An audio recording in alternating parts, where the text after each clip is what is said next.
감격의 새 아침입니다. 우리 아침 예배로 하나님 앞에 함께 나가겠습니다.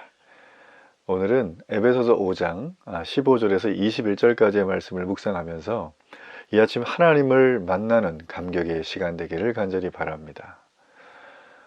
우리가 교회를 다니면 자주 듣는 얘기들 중에 하나가 성령 하나님, 성령 충만을 받으세요. 성령으로 충만하세요. 성령과 함께 하세요. 이런 얘기를 참 많이 듣습니다. 여러분, 이 성령으로 충만하다, 성령과 동행하다, 이 의미에 대해서 여러분 명확하게 알고 계십니까? 대개의 경우들이 보면 좀 그릇된 성령에 대한 인식들, 성령 하나님이 마치 휴대폰 배터리가 방전되면 다시 충전하는 것처럼 내가 충전기를 꽂으면 된다, 이런 식으로 많이 알고 계십니다. 여러분, 성령 충만의 주제는 그런 종류로 우리가 얘기할 수 없죠. 여러분, 성령 충만의 주체는 누굴까요? 나일까요? 성령이실까요? 내가 성령님을 가져와서 나를 채우는 게 아니라 성령님이 우리의 주체시죠. 그분이 주체가 되어서 나에게 채워지는 상태. 아주 쉽게 얘기해 볼게요.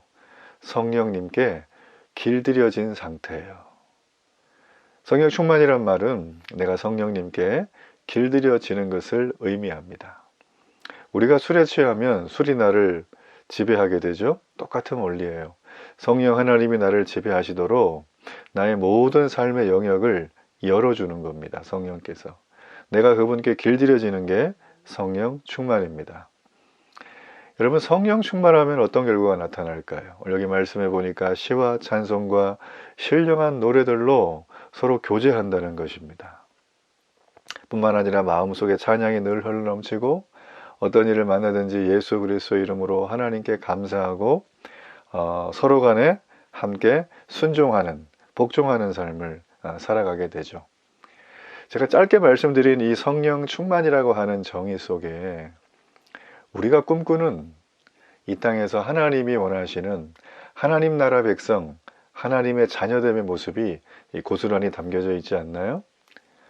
오늘 우리가 읽었던 이 본문의 말씀은 짧지만 에베소서에서 굉장히 중요한 말씀입니다.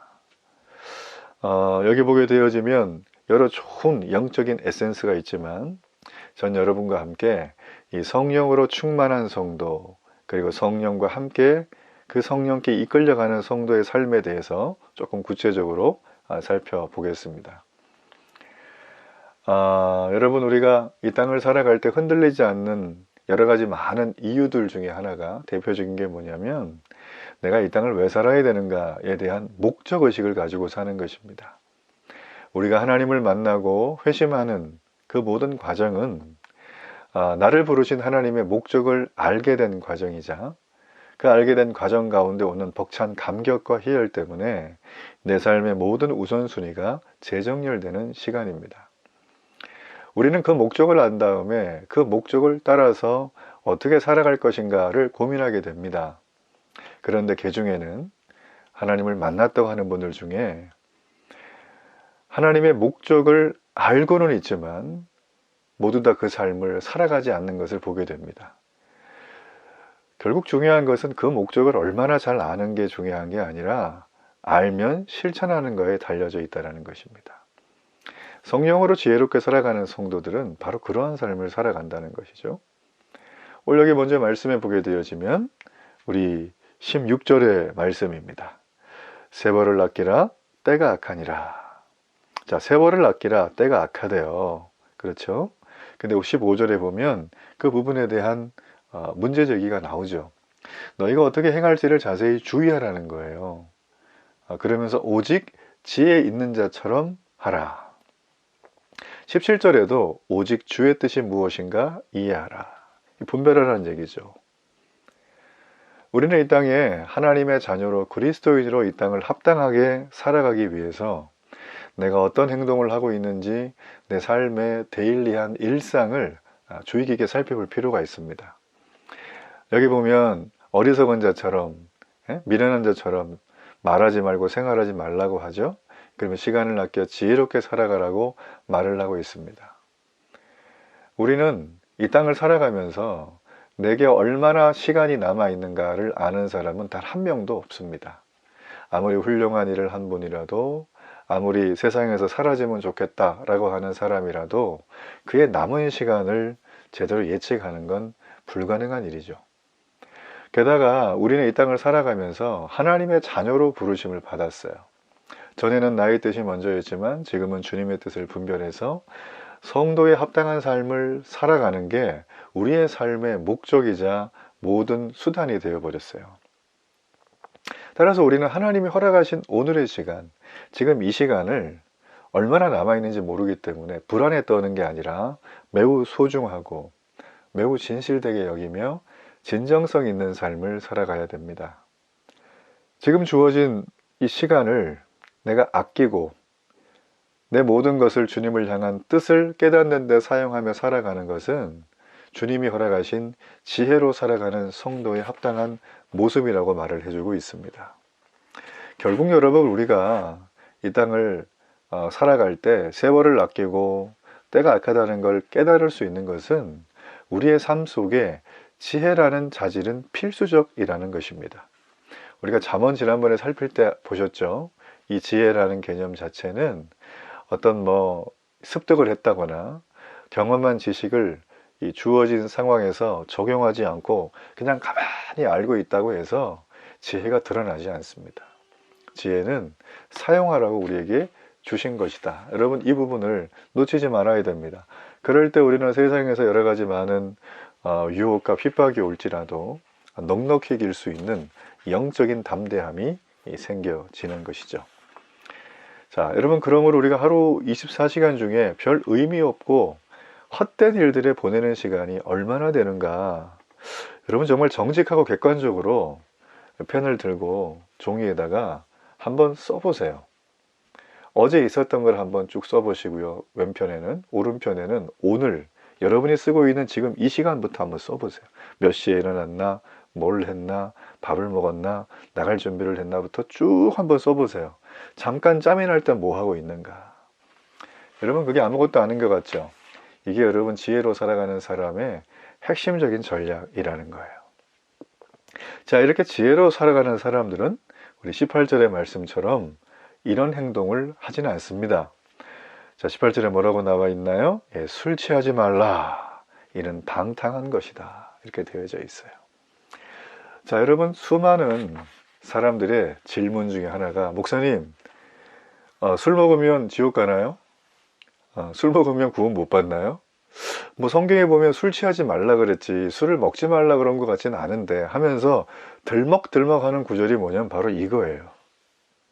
자, 우리 솔직하고 냉정하게 한번 생각을 해봅시다. 우리가 지성이 있죠? 총동원에서. 자, 술 취하지 말라. 여러분, 이게 술을 먹지 말라, 술을 먹어도 된다라고 하는 근거 구절이 맞습니까? 여러분, 사실 여러분, 여기 나와 있는 이 구절은 술의 목적을 두고 있는 구절이 아니에요. 자, 이게 왜 그런지 한번 우리가 좀 살펴볼 필요가 있죠. 자, 여기 나와 있는 취하지 말라라고 하는 이 속의 내용의 뜻은 만취한 상태가 되다, 취한 상태가 시작되다, 중독되다, 이렇게 되어져 있어요. 그리고 여기 나와 있는 술로 번역된 단어는 엄밀히 보면 포도주를 뜻하는 단어거든요. 근데 이게 포도주로 뜻하는 단어인데 이걸 한번 우리가 문자적으로 번역을 해보면 포도주에 의해 취함을 당하지 말라란 뜻이 돼요. 여러분, 포도주는 어떤 겁니까? 잘 아는 것처럼 이 포도주는 약으로 썼죠. 영양도 있었죠. 그러나 포도주는 방탕이라는 의미도 포함당하고 있다는 거예요. 즉, 포도주에 취함을 당하지 말라라고 하는 경고의 말씀입니다. 술 취하지 말라라는 말만 보면 안 되고 뒤에 방탕이란 말을 연결해서 봐야 되는 것입니다. 자, 이걸 잘 정리되는 사람은 어떻게 됩니까? 성령 충만의 길로 걸어서게 된다는 거죠. 우리가 잘 아는 것처럼 이 방탕이란 단어는 투기, 술 취향, 방탕을 행하는 자들은 하나님 나라를 유업으로 받지 못한다가 갈라디아서 5장 21절에서 말해주고 있죠. 이 방탕이란 말 자체는 구원받기 전의 모습입니다. 베드로도 그 얘기를 했어요. 그리고 초대교회에서 장로로 세움을 받기 위해서는 절대 이런 방탕한 모습이 있어서는 안 된다라는 것입니다. 자, 여러분 그러기 때문에 정리를 하자면 이 술 취함이라는 말은 온전한 판단에서 실패한 삶을 말하는 거예요. 어둠 속에 있는 삶, 악한 세상 문화와 관련된 삶. 자, 이러한 삶은 결국 방탕으로 귀착이 되고 감각이 없는 자들의 삶과 동일한 결과를 낳을 수밖에 없습니다. 바울은 이 당시의 삶에 이런 감각이 없는 자들의 방탕한 동일한 삶의 결과를 내는 대표적인 문화를 술 취함이라는 걸 들은 거예요. 여러분 그러기 때문에 술을 먹으면 구원 안 받고 뭐 술을 안 먹어야지만 뭐 구원받고 이런 그 정반합적인 그죠? 흑백 논리로 가서는 안 된다라는 것입니다. 여러분 술에 장사 없어요. 드셔보신 분 다 아시겠지만 술을 마시는 것과 술을 취하는 건 다릅니다. 술을 취한다는 말은 뭐죠? 마시는 걸 넘어서 술의 지배를 받는다. 부끄럽게도 한국인의 음주량은 세계 최고 수준이라는 걸 우리가 알 수가 있습니다. 스트레스와 인간관계가 여러 가지로 많이 복잡하고 얽힐 때 풀어가는 방식을 술을 선택하거나 아니면 그냥 술 이외에 여러 가지 어떤 좋은 것들이 있음에도 불구하고 오직 술로 선택하는 경우가 굉장히 많다는 거죠. 이건 여러분 미디어의 영향도 굉장히 크다고 봐요. 그리고 대한민국에는 이 술집과 이 가정의 경계가 굉장히 허물어져 있지 않습니까? 그리고 최근에 어떤 그 사회 고발성 프로에 보니까 정말 이렇게 이 알코올 중독으로 넘어가는 비율이 점차 높아지고 있다는 거예요. 뿐만 아니라 술을 너무나 쉽게 살 수 있는 시대가 됐다. 술을 너무나 쉽게 살 수 있는 술값도 싸대요. 서민 안정을 위해서 이번에 주조세를 갖다가 내려줘가지고 술값 안정에 기여했다 이런 얘기를 하는 거 전 들어봤는데 여러분 다른 나라들은 술을 어떻게 다루는지를 한번 검색해 보시길 바랍니다. 거기에 보면 엄격합니다. 술로 인한 개인 사회 경제적 파장과 효과가 엄청나게 부정적이기 때문에 많은 나라들이 이 술을 규제하고 있습니다. 저는 대한민국이 앞으로 좀 그렇게 되어지면 좋겠다라는 생각을 좀 하게 되어집니다. 자, 여러분 믿음의 사람이라면 하나님의 자녀라면 우리는 술이 아니라 성령 충만을 권하는 사회가 되어야 될 줄로 믿습니다. 여러분 그래서 앞으로 술 먹어도 되는데요 그러면서 이걸 가지고 이 구절을 여러분 사무셔서 얘기하지 않기를 바랍니다. 바울은 악한 세상의 대표적인 문화, 세상에 길들여지고 지배받는 문화로 술을 든 거예요. 자, 또 하나 합니다. 자, 그렇다면 이렇게 이 세상의 대표적인 이 감각 없는 자들의 삶, 이 방탕의 삶, 어둠의 삶을 살아가지 않게 되면 우리가 어떻게 될 것인가? 그게 바로 성령 충만해진다는 거예요. 우리 18절 끝에 얘기하죠. 성령으로 충만함을 받으라. 자, 이렇게 성령으로 충만함을 받으신 분들은 오늘 여기 말씀에 19절에서 21절까지 보면 다양한 모습으로 표현합니다. 먼저 이분들은 어떻게 되나요? 성령으로 충만해지니까 서로 화답한다는 거예요. 노래하고 찬송한다는 거예요. 그리고 감사한다는 거예요. 여러분 이분들이 지금 맨정신에다 이거 한다는 거예요. 놀라운 일 아닙니까? 그죠? 그리고 서로 간에 서로 섬기며 서로 순종한다는 것입니다. 그러니까 결론적으로 말하면 온전한 판단력을 가지고 세상을 살아가는 모습을 오늘 성령 충만한 모습이다 라는 걸로 우리에게 얘기를 해줍니다. 성령으로 충만한 삶은 예배가 하나님 앞에 다 열리게 됩니다. 그리고 이렇게 예배가 열리고 나니까 그리스도 안에서 한 형제여 자매인 옆에 있는 우리 지체들을 볼 때 아름다운 교제가 막 일어나기 시작을 해요. 그래서 저는 이런 간증을 많이 들었어요. 교회 오면 정말 우리 함께 신앙생활을 하는 분들을 뵐 때마다 너무 자기는 좋대요. 왜 좋냐고 물어보면 잘 이유는 모르겠는데 너무 좋대요. 자기도 초신자지만 하나님을 만나고 하나님에서 알아가는 게 너무 좋은데 옆에 있는 분도 그런 얘기를 하고 좀 더 약간 더 믿은 분도 그런 믿음의 삶을 살아가면서 하나님과 함께한 얘기를 나눌 때 너무나 행복하고 즐겁다라는 얘기를 하는 걸 제가 들어본 적이 있어요.